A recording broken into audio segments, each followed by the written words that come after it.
Halton's Chambers of Commerce are applauding the Canadian Transportation Agency's approval of CN's Milton Logistics Hub project. The Milton Chamber's president and CEO Scott McCammon says Milton has grown to become a supply chain hub. We look at it from a variety of perspectives. It will create jobs directly with CN, but it's also the secondary and tertiary jobs. So again, the other companies that will locate to Milton because the intermodal is here.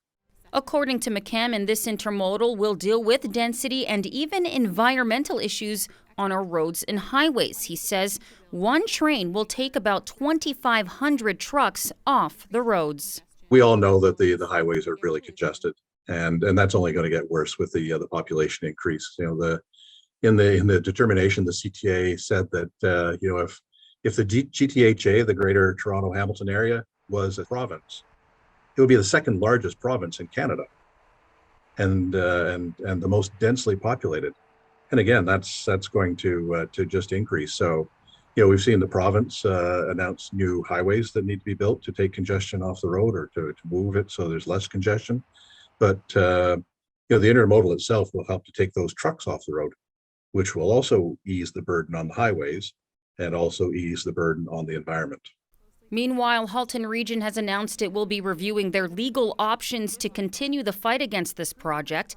Milton Councillor Samira Ali says the region understands the importance of intermodal hubs, but they cannot support its current location.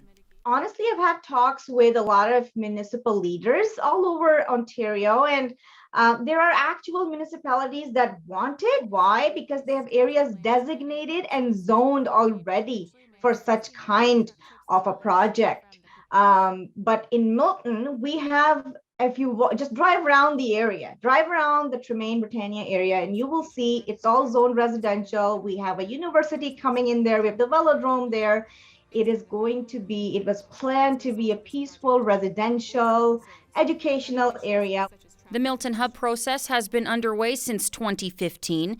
Milton MP Adam Van Couverden inherited this issue when he was first elected back in 2019. He says he wants to assure residents that the fight isn't over.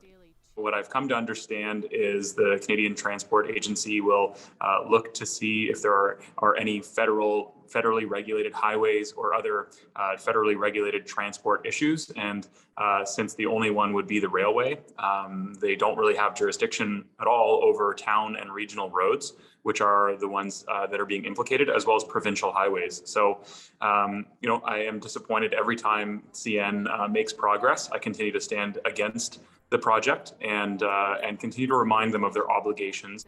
And speaking of CN's obligations, in a statement sent to Halton News, CN says staff is reviewing the CTA's decision that, quote, follows the extensive environmental review process, which was completed on January 21st, when the Federal Minister of Environment issued a decision statement with 325 conditions designed to protect the community and the environment. CN is committed to continued engagement with Indigenous groups, communities, and interested parties as we move forward with the project, including with the establishment of a community consultation committee, end quote.